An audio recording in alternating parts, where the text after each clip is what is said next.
आप सबका हार्दिक हार्दिक अभिनंदन है हमारे इस चैनल पर। तो आज हम लोग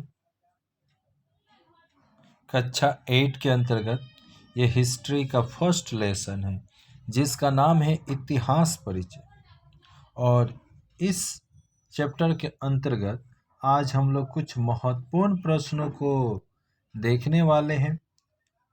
तो चलिए बिन देर का शुरुआत करते हैं। उससे पहले आप सभी छात्र छात्राओं से रिक्वेस्ट है कि अगर वे हमारे इस चैनल पर फर्स्ट टाइम आए हैं तो चैनल को अवश्य सब्सक्राइब कर लें तथा बेल आइकन के बटन को प्रेस कर लें, जिससे कोई भी नोटिफिकेशन आप तक सबसे पहले पहुंच सके और आप उसका बेनिफिट उठा सकें। तो चलिए देखते हैं।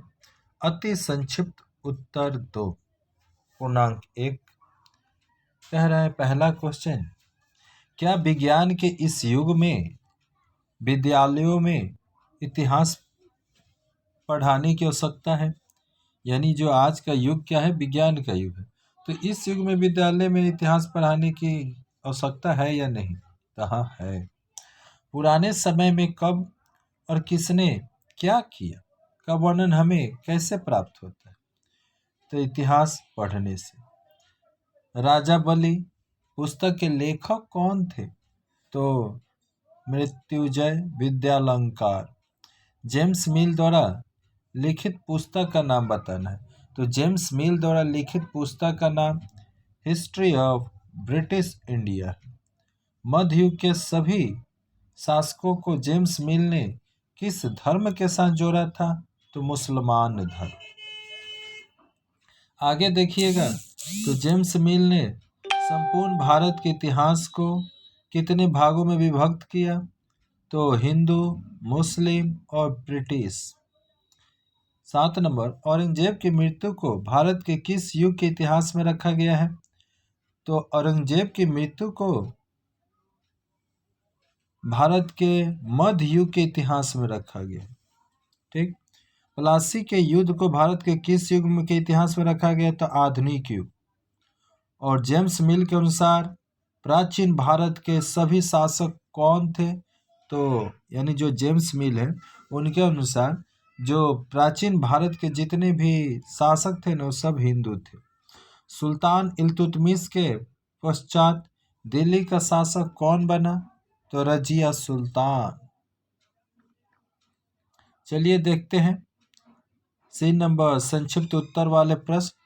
उससे पहले आप सभी दर्शकों से अनुरोध है कि अगर अभी तक आपने चैनल पर फर्स्ट टाइम आए हैं और चैनल को सब्सक्राइब नहीं किए हैं तो चैनल को अवश्य सब्सक्राइब कीजिए और साथ ही साथ बेल आइकन के बटन को दबा दीजिए, जिससे कोई भी नोटिफिकेशन आप तक सबसे पहले पहुंच सके, क्योंकि इस चैनल पर आपके कक्षा से संबंधित विभिन्न विषयों का वीडियो अपलोड होता है। साथ ही साथ एक तरह से फर्स्ट, सेकेंड और थर्ड यूनिट टेस्ट के जो भी प्रश्न होते हैं, प्रश्न पत्र, उन सभी को अपलोड किया जाता है। इतिहास पढ़ना क्यों जरूरी है? क्वेश्चन है, तो हमें अपने पूर्वजों के कर्मों का फल भोगना ही पड़ता है, और जब पूर्वजों के कर्मों का फल भोगना पड़ेगा तो अपने पूर्वजों की कर्मों को भी भली भांति जानना होगा कि आखिर हम क्यों फल भोग रहे हैं, और इसी कारण इतिहास पढ़ना जरूरी है। इतिहास केवल राजा महाराजाओं का नाम, साल, तारीख या युद्ध का वर्णन नहीं है। बहुत सारे लोग ये भ्रम में जीते हैं कि इतिहास में केवल राजा महाराजाओं का नाम, साल, तारीख, युद्ध का वर्णन होता है, पर ऐसा बात नहीं है। इतिहास सम्मिश्रण है, सबका मिक्स है। यह तर्क पर युक्ति के मेल का वर्णन है। इतिहास को साक्ष्य बनाकर अपने पक्ष विपक्ष को युक्ति सम्मत किया जा सकता है, इसीलिए तो इतिहास पर का ज्ञान अति आवश्यक है। अगला क्वेश्चन है कि ब्रिटिशों के अनुसार भारत में ब्रिटिश शासन काम करने का क्या उद्देश्य था? तो देखिए, ब्रिटिश शासकों ने भारत को उपनिवेश में परिणत करने की युक्ति दी। ठीक, कि भारतवासी असभ्य है। पहले तो जो अंग्रेज सरकार है यानी ब्रिटिश जो है, वो भारतीयों को क्या करना चाहते थे?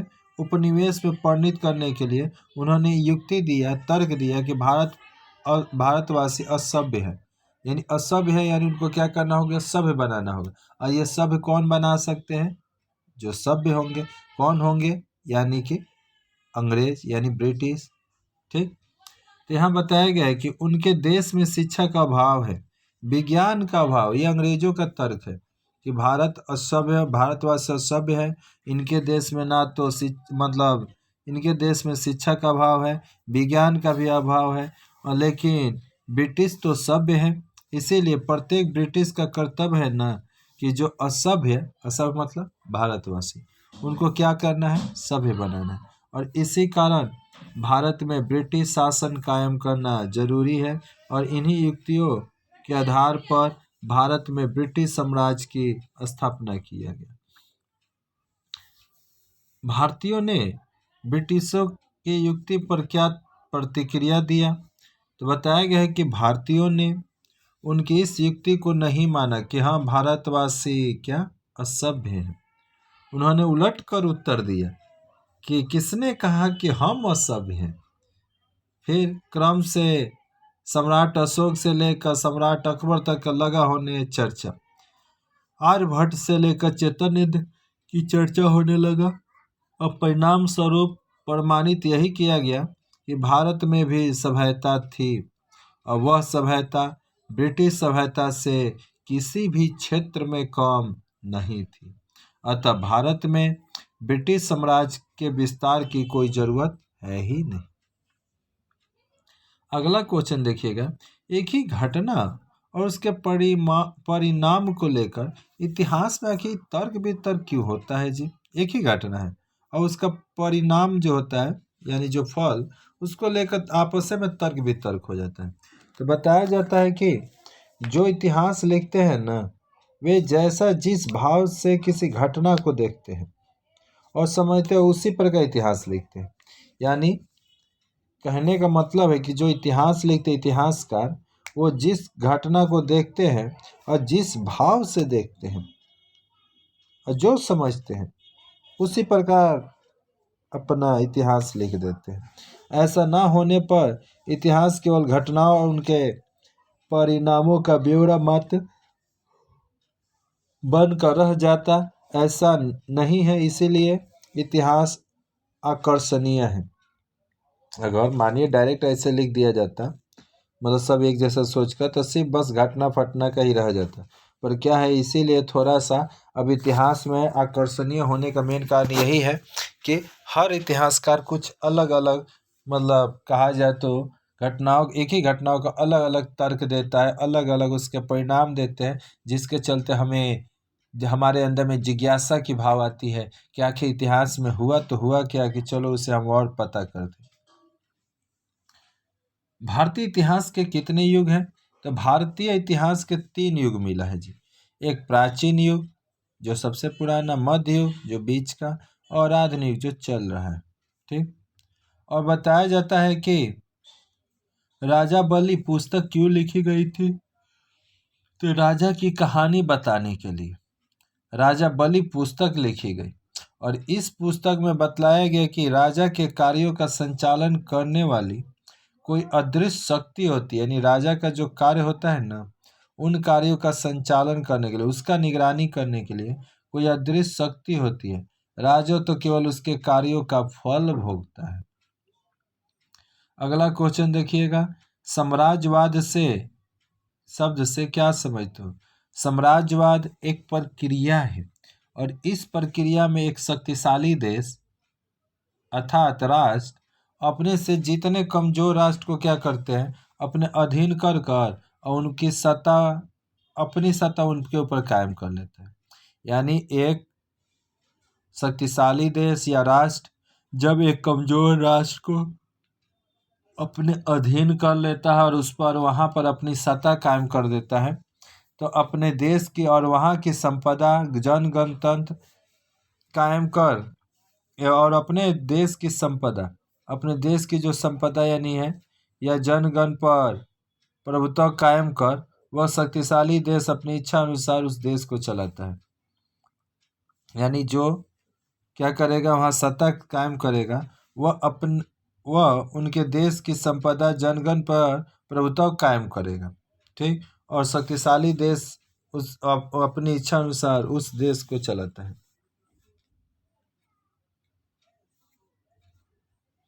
शक्तिशाली देश द्वारा दुर्बल देश का इतिहास कैसे दर्शाया गया है? शक्तिशाली देश जब अपने अधीन किसी दुर्बल देश का दर्शाता है, यानी शक्तिशाली देश जब अपने अधीन किसी दुर्बल देश का इतिहास दर्शाता है, तब वह वास्तविक परिस्थिति की जानकारी नहीं वर्णित होती है। दुर्बल देश का इतिहास उन्हें दिन बतलाने की दृष्टि से रचा जाता है और कहा जाता है कि दुर्बल देश केवल दुर्बल ही नहीं, असभ्य भी है। ठीक। और इसी से उनका इतिहास नहीं है, क्योंकि इतिहास केवल सभ्य जाति का होता है।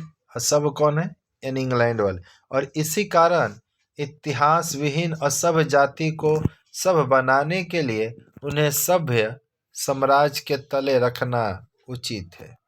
अगला क्वेश्चन 9 नंबर, उपनिवेशवाद का मूल तथ्य क्या है? एक क्षेत्र की जनता और संपदा को दूसरे क्षेत्र के लोगों के स्वार्थ के लिए प्रयोग में लाना ही तो उपनिवेशवाद का मूल्य तथ्य है। यानी एक क्षेत्र की जनता को, सिर्फ ये मत सोचिए कि सिर्फ वहाँ के संपदा को, यहाँ की देश की जनता को और संपदा को जो दूसरे देश के लोग स्वार्थ के लिए उसका प्रयोग करने लगते हैं, तो इसी को हम लोग उपनिवेशवाद कहते हैं। उपनिवेश होने के कारण ही हम देखते हैं कि भारत में कृषि का उत्पादन ब्रिटेन के स्वार्थानुसार होता है, यानी ब्रिटेन जैसे चाहता था वैसे यहाँ की खेती कराता था। प्राचीन काल के सिक्कों से हमें कौन कौन सी जानकारी प्राप्त होती है? तो बताया जाता है प्राचीन काल के सिक्कों का अपना एक अलग ही ऐतिहासिक महत्व है। वे हमारी ऐतिहासिक जानकारी के बड़े महत्वपूर्ण स्रोत है। कौन? वही प्राचीन सिक्के। ईसा पूर्व 206 से लेकर 300 तक के इतिहास की जो जानकारी हमें सिक्कों से मिलती है वह अन्य स्रोत से तो मिलता ही नहीं है। जैसे इंडो पार्थियन तथा इंडो बैक्ट्रियन लोगों की जानकारी हमें सिक्के ही तो देते हैं। सिक्कों पर अंकित चित्र, तिथियां, शासकों के जो नाम होते हैं आदि, उनके काल के शासकों, शासन की स्थिति, आर्थिक स्थिति, सामाजिक, सांस्कृतिक, धार्मिक रूपरेखा, ये पर्याप्त जो जानकारी होती है ये सभी प्राचीन सिक्के से तो होती है। कुजुल कदफिस द्वितीय के सिक्के उसे सेव सिद्ध करते हैं। कुषाण कालीन सिक्के, गुप्त कालीन सिक्के उस काल की कतिपत्य विशिष्ट रचनाएं देते हैं। सिक्के राज्य की सीमाएं, व्यापार क्षेत्र और साम्राज्य की आर्थिक स्थिति सुनिश्चित करता है। तो इस वीडियो में इतना ही, फिर मिलते हैं किसी नए वीडियो में एक नए टॉपिक के साथ।